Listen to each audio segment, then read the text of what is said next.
Par, tara, samahan niyo ako sa 3 araw nating pahinga dito sa internet. Let's go.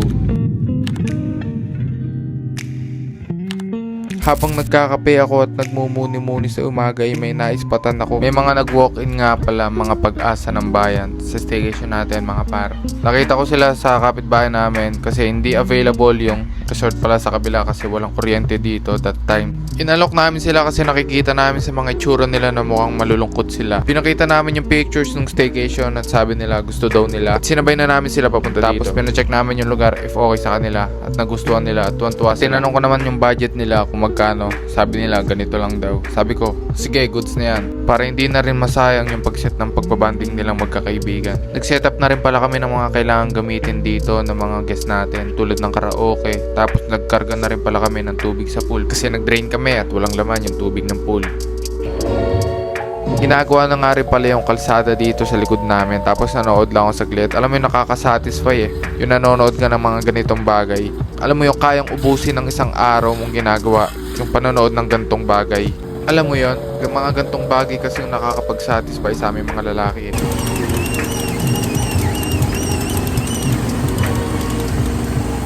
Minsan par, kapag walang naka-check-in, minsan dito ako nakatambay, nagre-relax, nagwawalis-walis, nagmamasid ng paligid, or kung ano man yung mga pwedeng gawin dito. Kasi kapag tumatanda ka na, unti-unti mong nalalaman ang ibig sabihin ng peace of mind kumpara sa pressure na pinagdadaanan mo ngayon. Mamuhay ka kung anong meron ka at mamuhay ka sa pinakasimpleng paraan. Ayun mga par, vaccine na naman nila shadow. At tara pat, punta tayong bed ngayon. Let's go! Sa mga bata, ay mga tuta, makapag-tripan mo na naman ako.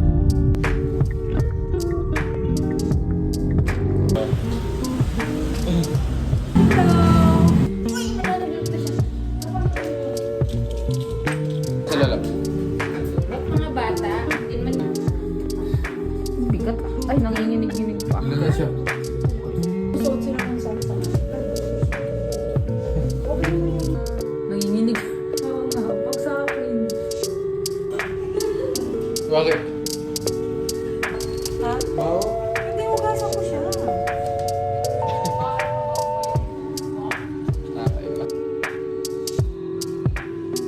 Oh, wala na. Pwede nga.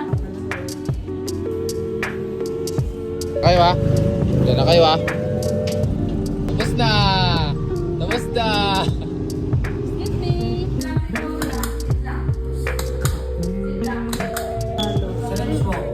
Ito mag-syringe po.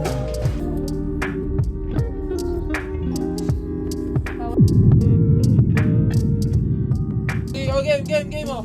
Game!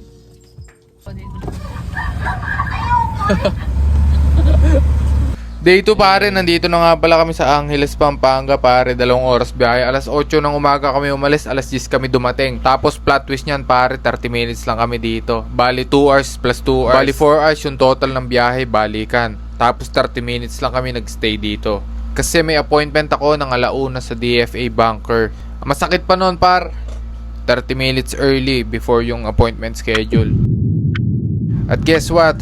Sabi ko kay Ben Diesel, saniban mo muna ako bro, kahit 1 oras lang. Sheesh! May plema pa. Umepte muna nga pala kami mga par, katapos ng mahabang paghihintay nila sa akin. Good thing na pet friendly yung nakainan namin dito sa Balanga.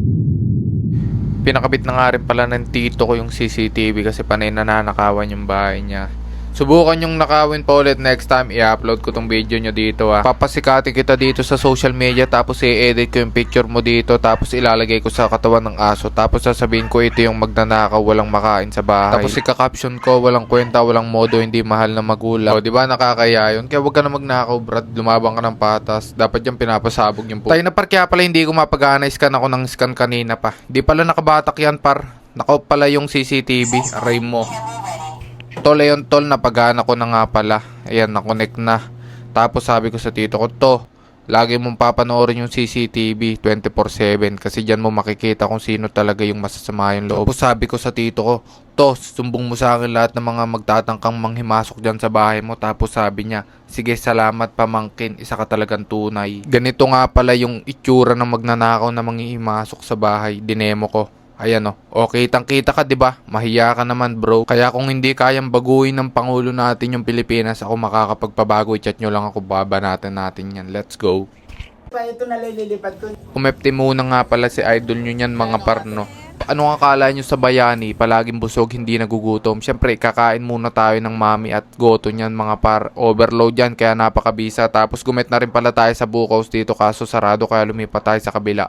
Napaka-solid niyan, mga par, no? Refreshing yan, par. Yung buko na yan, napakabisa. Kaya bumili na kayo dito niyan sa 4 lanes, mga par.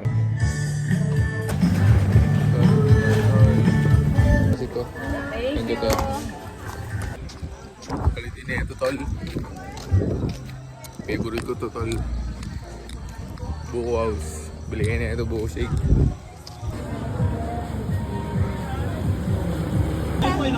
Goto. Tayo sa kanya. Tapos yung Mami, no?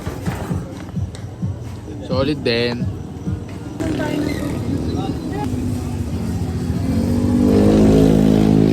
Dami nga.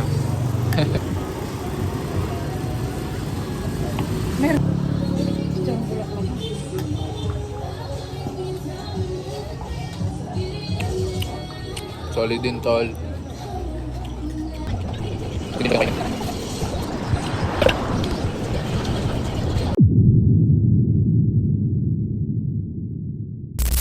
Day 3 pare ko, dito tayo sa school ngayon, kuha tayong TOR par. Let's go. Thank you, ma'am. Nakakamiss din pumasok dito sa school araw-araw no. Naku, isang buwan ka palang graduate, boy. O ito konya. Naganip na nga rin pala tayo ng mga tropa ng mga dati nating kaklase dito, mga parkaso, mga tinataguan yata nila ako. Tapos nagtungo na rin pala ako dito sa BR pare para kumuha ng tin number. Alam mo yun, yung mga pag tumanda ka na, ganito na yung mga ano mo, trip mo no. Yun, tapos pare, pinalaminate ko na yung ID ko par. Tapos dumiretso ako dito sa may ukayan pare para magtingin ng mga pants at mga damit.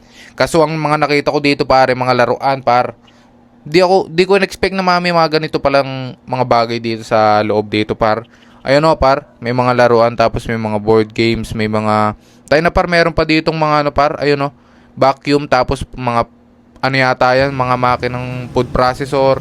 Tapos may CCTV din dyan par, tapos ayun headset, may mga shades pare, may mga headband, may amplifier.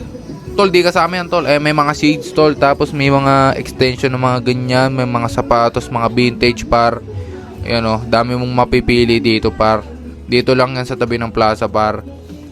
Kasi parang libot na rin. Kumbaga, parang hindi sayang punta. Tapos yon, nagtingin-tingin lang ako dito, par. May mga jacket. Tol, hindi pala mga panlalaki to, tol. Lalos mga pambabae pala to. Okay. Kala ko may mga panlalaki.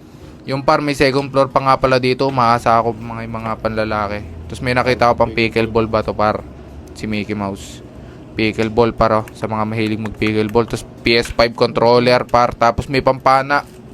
Kaso wala akong nakitang bala kaya hindi ko na lang binili. Sayang kasi. Tapos yun, may pampalakpak. Dati uso yan ng bata ko Labubo. Tapos jumping rope par. Tapos may ilaw din dito par. Kaso hindi ko alam par kung gumagana pa to kasi wala ng wire. Bibiling ko sana par kasi pang ano sana. Tapos may mga tumbler din dito mga par, pang inuman. Tapos ano to? Pamalo, ano ba yan? Pang cotton candy.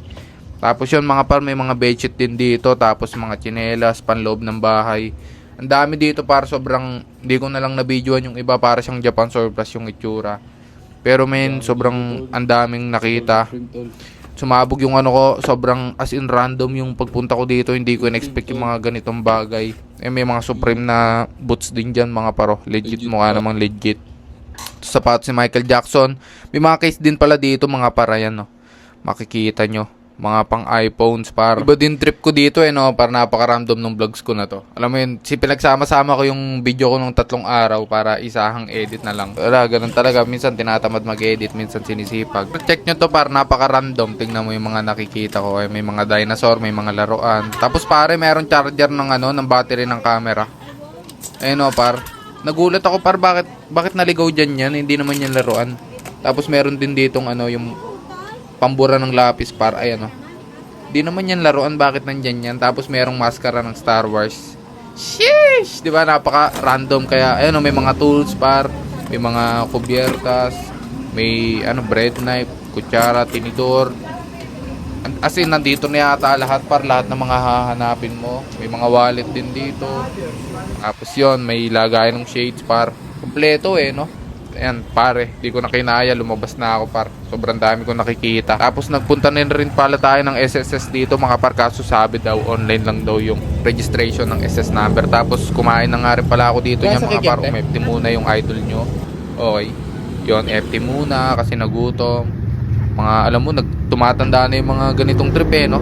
Yung dami mong nilalakad na requirements. Okay. Tapos nag-milk tea muna tayo dyan par. Ayan trip nyo ba yung mga ganitong content par? Comment kayo dyan par kung trip nyo yung mga ganitong content. O kaya suggest kayo na mga pwede nating content. Wala na kasi yung content Tapos yun, nadaanan ko yung mga kalsada par. Paldo na naman yung mga yan. Mag-election na. Habol kaya ang presidente. Ano sa tingin nyo? Simple lang naman requirements Kailangan Pilipino ka. Tsaka kailangan marunong ka magsulat at magbasa. So yun mga par, kailangan na pala nating umuwi dahil nagbabadya na ang ulan. Medyo bibilisan lang natin yung pagdadrive. Pero dapat daan-daan lang sa pagmamaneo. Ride safe always. Hanggang dito na lang. Maraming salamat sa panonood. Follow for more. Sheesh! Let's go!